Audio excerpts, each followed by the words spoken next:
Hi hello നമസ്കാരം. ഇന്നത്തെ video നമ്മുടെ ബോച്ചേട്ടിയെ കുറിച്ചിട്ട് തന്നെയാണ്. ഇതിന് മുന്നേ ഞാൻ 2 വീഡിയോസ് ഞാൻ പോസ്റ്റ് ചെയ്തിട്ടുണ്ടായിരുന്നു. അതിന് താഴെ ഒരുപാട് കമൻറ്റുകൾ ഇപ്പോഴും വരുന്നുണ്ട്. അതിൻ്റെ പേയ്മെൻറ്റ് ഫെയിൽഡ് ആവുന്നുണ്ട്, എങ്ങനെയാണ് അതിൻ്റെ ബോച്ചേട്ടി ടിക്കറ്റ് പർച്ചേസ് ചെയ്യുക എന്നുള്ള പല കൺഫ്യൂഷൻസ് ഇപ്പോഴും ഉള്ളത് കൊണ്ട് തന്നെ അതിൻ്റെ ഒരു ഡീറ്റെയിൽഡ് വീഡിയോ ഞാൻ ഒന്നുകൂടി പോസ്റ്റ് ചെയ്യുകയാണ്. അപ്പോൾ ഈ ഒരു വീഡിയോ നിങ്ങൾ മുഴുവനായിട്ട് തന്നെ കണ്ടു കഴിഞ്ഞാൽ എങ്ങനെയാണ് പേയ്മെൻറ്റ് എറർ വരാതെ നിങ്ങൾക്ക് ബോച്ചേട്ടി ഓൺലൈനായിട്ട് പർച്ചേസ് ചെയ്യാം എന്ന് മനസ്സിലാക്കാവുന്നതാണ്. അപ്പോൾ നമുക്ക് നേരെ വീഡിയോയിലോട്ട് പോകാം. അപ്പോൾ ഈ ബോച്ചേട്ടിയിൽ എങ്ങനെയാണ് അക്കൗണ്ട് ക്രിയേറ്റ് ചെയ്യുക എന്നുള്ളത് ഞാൻ ഈ വീഡിയോയിൽ കാണിക്കുന്നില്ല, കാരണം ഇതിന് മുന്നേ പോസ്റ്റ് ചെയ്ത 2 വീഡിയോയിലും ഞാനത് ഡീറ്റെയിൽ ആയിട്ട് പറഞ്ഞതാണ്. അപ്പോൾ നമുക്ക് ഇതിൽ പേയ്മെൻറ്റ് എറർ വരാതെ എങ്ങനെയാണ് ഇതിലേക്ക് പേയ്മെൻറ്റ് നടത്താം എന്നുള്ളത് നമുക്ക് ആദ്യം ചെക്ക് ചെയ്യാം. അതിനാദ്യമായിട്ട് ബോച്ചേട്ടിയുടെ വെബ്സൈറ്റ് ഓപ്പൺ ചെയ്യുക, നിങ്ങളുടെ അക്കൗണ്ടിലേക്ക് ലോഗിൻ ചെയ്യുക. അതിനുശേഷം മുകൾ ഭാഗത്തായിട്ട് കാണുന്ന 3 ലൈൻസിൽ ക്ലിക്ക് ചെയ്ത് കഴിഞ്ഞാൽ മൈ ടിക്കറ്റ്സ് എന്നൊരു ഓപ്ഷൻ കാണാം. ആ ഒരു ഓപ്ഷനിൽ നിങ്ങൾ ക്ലിക്ക് ചെയ്യുക. അതിൽ മൈ ബാലൻസ് എന്നൊരു ഓപ്ഷൻ കാണാം. ഇവിടെ നമുക്ക് 2 ഭാഗങ്ങളായിട്ട് കാണാം, ഡെപ്പോസിറ്റ് എന്നും വിന്നിംഗ് എന്ന് പറഞ്ഞിട്ടും. ഡെപ്പോസിറ്റ് എന്ന് പറഞ്ഞ് കാണിക്കുന്നത് നമ്മൾ ആഡ് ചെയ്യുന്ന എമൗണ്ടുകളെല്ലാം ഡെപ്പോസിറ്റ് എന്ന് പറഞ്ഞ കോളത്തിലാണ് കാണുക. തൊട്ട് താഴെ കാണുന്ന വിന്നിംഗ് എന്ന് പറഞ്ഞ കോളത്തിൽ നമുക്ക് എന്തെങ്കിലും പ്രൈസ് മണി കിട്ടിയിട്ടുണ്ടെങ്കിൽ ആ ഒരു എമൗണ്ട് ഇതിലേക്കായിരിക്കും വന്ന് ആഡ് ആവുന്നത്.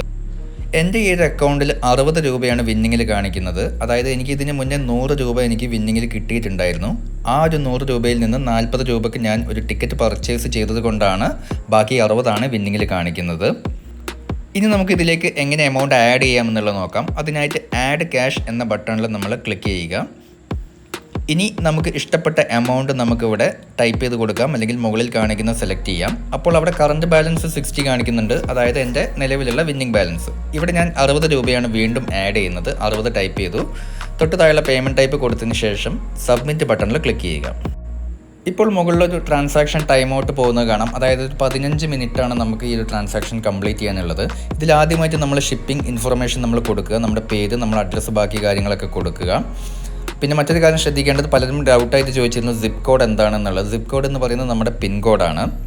ഇതിൽ ബാക്കി എല്ലാ ഡീറ്റെയിൽസും നിങ്ങൾ ടൈപ്പ് ചെയ്തിട്ട് കൊടുക്കുക. അതിനുശേഷം താഴേക്ക് സ്ക്രോൾ ചെയ്ത് കഴിഞ്ഞാൽ നമുക്ക് നടത്താവുന്ന പേയ്മെൻറ്റ് മെത്തേഡുകൾ നമുക്കിവിടെ കാണാം. ഇവിടെ ഞാൻ UPI മെത്തേഡാണ് സെലക്ട് ചെയ്യുന്നത്. നിങ്ങൾക്ക് വേണമെങ്കിൽ ക്രെഡിറ്റ് കാർഡോ ഡെബിറ്റ് കാർഡോ നെറ്റ് ബാങ്കിങ് വഴിയെല്ലാം നിങ്ങൾക്ക് പേയ്മെൻറ്റ് നടത്താം. ഇവിടെ ഞാൻ UPI പേയ്മെൻ്റ് ആണ് സെലക്ട് ചെയ്യുന്നത്. ഇവിടെ 2 രീതികളിൽ നിങ്ങൾക്ക് കൊടുക്കാം. QR കോഡ് സ്കാൻ ചെയ്തുകൊണ്ട് കൊടുക്കാം, അല്ലെങ്കിൽ നിങ്ങളുടെ UPI ID ടൈപ്പ് ചെയ്തുകൊണ്ട് നിങ്ങൾക്ക് ചെയ്യാം. ഇതിന് മുന്നേ ഞാൻ ചെയ്ത വീഡിയോയിൽ UPI ID സെലക്ട് ചെയ്തിട്ടാണ് ഞാൻ കൊടുത്തിരുന്നത്. പക്ഷേ നമുക്ക് ഈ ഒരു വീഡിയോയിൽ നമുക്ക് എങ്ങനെ QR കോഡ് സ്കാൻ ചെയ്തുകൊണ്ട് ചെയ്യാമെന്നുള്ളത് നോക്കാം. അതിനായിട്ട് ഇവിടെ മുകളിൽ കാണുന്ന ജനറേറ്റ് QR എന്ന ബട്ടണിൽ നമ്മളൊന്ന് ക്ലിക്ക് ചെയ്യാം. അപ്പോൾ നമുക്കൊരു QR കോഡ് ജനറേറ്റ് ആവുന്നതാണ്. ഒന്നുകിൽ മറ്റു ഫോൺ ഉപയോഗിച്ചിട്ട് ഈ QR കോഡ് സ്കാൻ പേയ്മെൻറ്റ് ചെയ്യാവുന്നതാണ്, അല്ലെങ്കിൽ ഈ ഫോണിൽ തന്നെയാണ് നിങ്ങൾ ഗൂഗിൾ പേ ഉപയോഗിക്കുന്നതെങ്കിൽ ഇതിൻ്റെ ഒരു സ്ക്രീൻഷോട്ട് നിങ്ങൾ എടുക്കുക. ഇനിയുള്ള കാര്യം വളരെയധികം ശ്രദ്ധിക്കുക. ഇനി ഒരിക്കലും നിങ്ങളിത് ബാക്ക് ബട്ടൺ പ്രസ് ചെയ്യരുത്. ജസ്റ്റ് ആപ്പ് ഒന്ന് സ്വിച്ച് ചെയ്തതിന് ശേഷം നിങ്ങളുടെ പേയ്മെൻറ്റ് ആപ്പ് ഓപ്പൺ ചെയ്യുക. ശ്രദ്ധിക്കുക, ഇത് കണ്ടില്ലേ, ഞാനിവിടെ ബാക്ക് ചെയ്യാതെയാണ് നമ്മുടെ ഗൂഗിൾ പേ ഞാൻ ഓപ്പൺ ചെയ്യുന്നു. ഗൂഗിൾ പേ ഓപ്പൺ ചെയ്തതിന് ശേഷം ഹോം സ്ക്രീനിൽ സ്കാൻ എനി QR കോഡ് എന്ന ബട്ടണിൽ ക്ലിക്ക് ചെയ്യുക. എന്നിട്ട് അപ്ലോഡ് ഫ്രം ഗാലറി എന്ന ഓപ്ഷനിൽ നമ്മൾ ക്ലിക്ക് ചെയ്ത് കൊടുക്കുക. അപ്പോൾ നമ്മുടെ QR കോഡ് നമ്മളവിടെ കാണാവുന്നതാണ്. ജസ്റ്റ് അതിലേക്കൊന്ന് ക്ലിക്ക് ചെയ്താൽ മാത്രം മതി. ഇപ്പോൾ നമുക്ക് 60 രൂപ പേയ്മെൻറ്റ് ചെയ്യാനുള്ള ഓപ്ഷൻസ് നമ്മുടെ സ്ക്രീനിൽ കാണുന്നതാണ്. നമ്മുടെ UPI പിന്നൊക്കെ കൊടുത്തതിന് ശേഷം നമ്മുടെ പേയ്മെൻറ്റ് കംപ്ലീറ്റ് ചെയ്യുക. ഇപ്പോൾ എൻ്റെ പേയ്മെൻറ്റ് കംപ്ലീറ്റ് ചെയ്തിട്ടുണ്ട്. ഇനി ചെയ്യുന്ന സ്റ്റെപ്പും വളരെയധികം ശ്രദ്ധിക്കുക. ഇവിടെ നിങ്ങളുടെ ആപ്പ് സ്വിച്ച് ചെയ്തുകൊണ്ട് നമ്മുടെ നേരത്തെ ഓപ്പൺ ചെയ്ത ക്രോം ഓപ്പൺ ചെയ്യുക. ഓപ്പൺ ചെയ്തതിന് ശേഷം വേറെ ഒന്നും ചെയ്യരുത്. ഓട്ടോമാറ്റിക്കലി തന്നെ നമുക്ക് അത് പേയ്മെൻറ്റ് കംപ്ലീറ്റ് ആയിട്ടുള്ളൊരു മെസ്സേജ് വരുന്നതാണ്. അപ്പോൾ തന്നെ ആ 60 രൂപയിൽ 40 രൂപക്ക് ഒരു ടിക്കറ്റ് ബുക്ക് ചെയ്തതായിട്ട് നമുക്കിവിടെ കാണാം. ഇനി ആ 3 ഡോട്ടിൽ ക്ലിക്ക് ചെയ്തിട്ട് മൈ ടിക്കറ്റ്സിൽ ക്ലിക്ക് ചെയ്ത് കഴിഞ്ഞാൽ നമുക്കിവിടെ ഒരു ടിക്കറ്റ് ഓപ്പൺ ആയതായിട്ട് കാണാം. റിസൾട്ട് എവൈറ്റിംഗ് എന്ന് പറഞ്ഞിട്ടൊരു ഓപ്ഷനും കാണാം. ഇനി മൈ ബാലൻസിൽ ക്ലിക്ക് ചെയ്ത് കഴിഞ്ഞാൽ ഡെപ്പോസിറ്റിൽ 20 രൂപ കാണാം. അതായത് ഇപ്പോൾ ആഡ് ചെയ്ത 60 രൂപയിൽ നിന്നും 40 രൂപ നമ്മുടെ ടിക്കറ്റ് എടുക്കാൻ വേണ്ടി പോയിട്ടുണ്ട്. ബാക്കി വിന്നിങ്ങിൽ 60 രൂപയും കാണാം. അങ്ങനെ ടോട്ടൽ ബാലൻസ്, ഇപ്പോൾ അവൈലബിൾ ബാലൻസ് 80 രൂപ നമുക്കിപ്പോൾ അവിടെ കാണാവുന്നതാണ്. ഇനി നമുക്ക് മറ്റൊരു സെനാരിയോ ചെക്ക് ചെയ്യാം.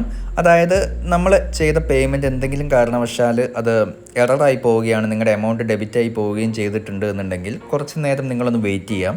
വെയിറ്റ് ചെയ്തതിന് ശേഷം നിങ്ങളുടെ അക്കൗണ്ട് ചെക്ക് ചെയ്യുക. ചെക്ക് ചെയ്യുന്ന സമയത്ത് ഡെപ്പോസിറ്റിൽ ചിലപ്പോൾ ആ ഒരു എമൗണ്ട് ആഡ് ആയി വന്നതായിട്ട് കാണാം. അപ്പോൾ ഡെപ്പോസിറ്റിൽ ആഡ് ആയിട്ട് വന്നിട്ടുണ്ടായിരിക്കും. പക്ഷേ നിങ്ങൾക്ക് ടിക്കറ്റ് കിട്ടിയിട്ടില്ല എന്നുണ്ടെങ്കിൽ എങ്ങനെയാണ് ചെയ്യുക എന്നുള്ളത് നോക്കാം. അതുപോലെ തന്നെ നിങ്ങൾക്ക് പ്രൈസ് മണി കിട്ടിയിട്ടുണ്ടെങ്കിൽ ആ ഒരു എമൗണ്ട് ഉപയോഗിച്ചിട്ട് നിങ്ങൾക്ക് എങ്ങനെയാണ് പുതുതായിട്ട് ടിക്കറ്റ് വാങ്ങുക എന്നുള്ളത് കൂടെ ഇതിൻ്റെ കൂടെ തന്നെ നോക്കാം. രണ്ടും ഒരേ സ്റ്റെപ്പ് തന്നെയാണ് ചെയ്യുക. അതിനായിട്ട് ഹോം സ്ക്രീനിൽ വന്നതിന് ശേഷം ബോച്ചയുടെ ഫോട്ടോയുടെ താഴെ കാണുന്ന click here to buy tea എന്ന ബട്ടണിൽ ക്ലിക്ക് ചെയ്യുക. ഇനി ഇവിടെ വരുന്ന ഒരു ഓപ്ഷനിൽ നിങ്ങൾക്ക് ആവശ്യമായിട്ടുള്ള ക്വാണ്ടിറ്റി സെലക്ട് ചെയ്ത് കൊടുക്കുക. ഞാനിപ്പോൾ ഇവിടെ 1 എന്ന് കൊടുക്കുന്നു. അതിനുശേഷം ജസ്റ്റ് ബൈ നൗ എന്ന ബട്ടണിൽ ക്ലിക്ക് ചെയ്താൽ മാത്രം മതി. വേറെ സ്റ്റെപ്പുകളൊന്നും തന്നെ വരുന്നില്ല. ജസ്റ്റ് ഒന്ന് ക്ലിക്ക് ചെയ്യുന്നുണ്ട്. അപ്പോൾ തന്നെ നമുക്കിവിടെ ഓർഡർ പ്ലേസ്ഡ് സക്സസ്ഫുള്ളി എന്ന് പറഞ്ഞൊരു ഓപ്ഷൻ കാണാം. ഇനി നമുക്കപ്പോൾ തന്നെ ഇവിടെ ടിക്കറ്റിൻ്റെ SMS നമ്പറും കാര്യങ്ങളെല്ലാം വരുന്നതാണ്. ഇനി ആ 3 ഡോട്ടിൽ ക്ലിക്ക് ചെയ്തിട്ട് മൈ ടിക്കറ്റ്സ് എടുത്തു കഴിഞ്ഞാൽ ഞാനിപ്പോൾ എടുത്ത രണ്ടാമത്തെ ടിക്കറ്റ് കൂടെ അവിടെ ഡിസ്പ്ലേ ചെയ്തിട്ട് കാണാം. ഇനി ആ 3 ഡോട്ട്സിൽ ക്ലിക്ക് ചെയ്തിട്ട് മൈ ബാലൻസ് എടുത്തു കഴിഞ്ഞാൽ ഇപ്പോൾ ഡെപ്പോസിറ്റിൽ നിന്നും 20 രൂപയും വിന്നിങ്ങിൽ നിന്നും 20 രൂപയും എടുത്തിട്ട് ബാക്കി ഇനി 40 രൂപ മാത്രമേ ഉള്ളൂ. ഇനി മൈ ടിക്കറ്റ്സ് എന്ന ഓപ്ഷനിൽ ക്ലിക്ക് ചെയ്ത് കഴിഞ്ഞാൽ നമുക്കിവിടെ പെൻഡിങ് എന്ന് കാണിക്കും. പെൻഡിങ് എന്ന് കാണിക്കുന്നത് ഇനി ലക്കി ഡ്രോയിൽ പങ്കെടുക്കാൻ പെൻഡിങ് ഉള്ള ടിക്കറ്റ്സ് ആണ്. എനിക്ക് 2 എണ്ണം കൂടെ പെൻഡിങ് ഉണ്ട് ലക്കി ഡ്രോയിൽ പങ്കെടുക്കാൻ വേണ്ടിയിട്ട്. ഇനി നമുക്ക് ആ ഓപ്ഷനിൽ ക്ലിക്ക് ചെയ്തിട്ട് ഓൾ എന്ന് പറഞ്ഞ ഓപ്ഷൻ കൊടുത്താൽ ഇതുവരെ ഞാൻ എടുത്ത ടിക്കറ്റ്സ് കംപ്ലീറ്റ് ആയിട്ട് നമുക്കിവിടെ കാണിക്കും.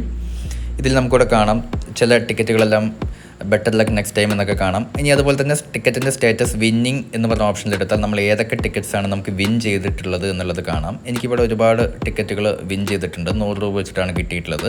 ഇതിലൊരെണ്ണം വിന്നിങ് റിവ്യൂ എന്ന് പറഞ്ഞിട്ട് കാണാം. വിന്നിങ് റിവ്യൂ എന്ന് പറഞ്ഞു കഴിഞ്ഞാൽ സാധാരണഗതിയിൽ ഇതിൻ്റെ ലക്കി ഡ്രോ നടക്കുന്നത് രാത്രി 10:30 മണിക്കാണ്. 10:30 മണിക്ക് നമ്മുടെ അക്കൗണ്ട് ലോഗിൻ ചെയ്ത് നോക്കിക്കഴിഞ്ഞാൽ ഒരു 10:30 മണി മുതൽ ഇനി അങ്ങോട്ടേക്ക് നോക്കിക്കഴിഞ്ഞാൽ നമുക്ക് പ്രൈസ് കിട്ടിയിട്ടുണ്ടെങ്കിൽ വിന്നിങ് റിവ്യൂ എന്നായിരിക്കും കാണിക്കുക. അത് പിറ്റേ ദിവസം ഒരു രാവിലെ ഒരു 8 മണിക്കൊക്കെ നോക്കിക്കഴിഞ്ഞാലായിരിക്കും അതിൽ എത്രയാണ് എമൗണ്ട് ക്രെഡിറ്റ് ആയിട്ടുള്ളത് എന്ന് നമുക്ക് അറിയുക. അപ്പോൾ അതാണ് വിന്നിങ് റിവ്യൂ എന്ന് കാണിക്കുന്നത്. ഓൾ എന്ന് ക്ലിക്ക് ചെയ്ത് കഴിഞ്ഞാൽ നമ്മൾ ഇതുവരെ എടുത്തിട്ടുള്ള കംപ്ലീറ്റ് ടിക്കറ്റ്സിൻ്റെ ഡീറ്റെയിൽ നമുക്ക് കാണാം. ഇനി ഇങ്ങനെ ഓൺലൈനായിട്ട് വാങ്ങുന്ന ബോച്ചേട്ടി എല്ലാം തന്നെ നമുക്ക് അടുത്തുള്ള സ്റ്റോറിൽ പോയിട്ട് കളക്ട് ചെയ്യുകയാണ് വേണ്ടത്. നിലവിൽ ഇവരിതുവരെ നമുക്ക് ഓൺലൈൻ ഡെലിവറിയുടെ സിസ്റ്റം സ്റ്റാർട്ട് ചെയ്തിട്ടില്ല. അപ്പോൾ അതിനായിട്ട് നമ്മൾ എടുത്തിരിക്കുന്ന ടിക്കറ്റുകളുടെ കംപ്ലീറ്റ് ഡീറ്റെയിൽസ് നമുക്ക് മൈ ടിക്കറ്റ്സിൽ ഓൾ എന്ന് പറയുന്ന ഓപ്ഷനിലാണ് കിട്ടുക. അതിനായിട്ട് നമ്മുടെ നിയറസ്റ്റ് ആയിട്ടുള്ള സ്റ്റോറിൽ പോവുക. നമ്മുടെ ടിക്കറ്റ് നമ്മൾ പറഞ്ഞു കൊടുക്കുക. ടിക്കറ്റ് നമ്പർ പറയുന്ന സമയത്ത് നമ്മൾ മൈ ടിക്കറ്റ്സ് എടുത്തിട്ട് ഓൾ എന്ന് പറഞ്ഞ ടിക്കറ്റ് എടുത്തിട്ട് നമ്മുടെ ടിക്കറ്റ് നമ്പർ പറഞ്ഞു കൊടുക്കുകയാണ് വേണ്ടത്. ഇനി ഇതിൻ്റെ സ്റ്റോറുകൾ എവിടെയാണ് വരുന്നത് നോക്കാം. അതിനായിട്ട് ആ 3 ഡോട്ട്സിൽ തന്നെ ക്ലിക്ക് ചെയ്യുക. എന്നിട്ട് താഴെ നമുക്ക് സ്റ്റോർ എന്ന് പറഞ്ഞിട്ടൊരു ഓപ്ഷൻ കാണാം. ആ ഒരു ഓപ്ഷനിൽ നമ്മൾ ക്ലിക്ക് ചെയ്ത് കൊടുക്കുക. ഇപ്പോൾ നമുക്ക് സ്റ്റോറിൻ്റെ ലിസ്റ്റുകൾ കാണാം. ഇപ്പോൾ കേരള എന്ന് പറഞ്ഞ ഓപ്ഷനിൽ നമുക്ക് എവിടേക്കാണോ നമുക്ക് നിലവിൽ ബോച്ചേട്ടി കളക്ട് ചെയ്യാൻ പറ്റുന്ന അവരുടെ സ്റ്റോഴ്സ് കാണാം. ഇനി കുറച്ച് താഴെയായിട്ട് തന്നെ നോക്കിക്കഴിഞ്ഞാൽ നമുക്ക് കർണാടക, അതുപോലെ മഹാരാഷ്ട്ര, തമിഴ്നാട് ഓപ്ഷൻസും, അതായത് ആ സ്റ്റേറ്റുകളിൽ എവിടെയാണ് സ്റ്റോഴ്സ് ഉള്ളത് എന്നുള്ളത് നമുക്ക് ഇവിടുന്ന് കാണാം. ഇത് കളക്ട് ചെയ്യാൻ പോകുന്നതിന് മുന്നേ ആ സ്റ്റോറിൻ്റെ ഫോൺ നമ്പറിൽ വിളിച്ചതിന് ശേഷം അവിടെ സാധനം സ്റ്റോക്ക് ഉണ്ടോ എന്ന് നോക്കിയതിന് ശേഷം മാത്രം പോകാൻ ശ്രദ്ധിക്കുക.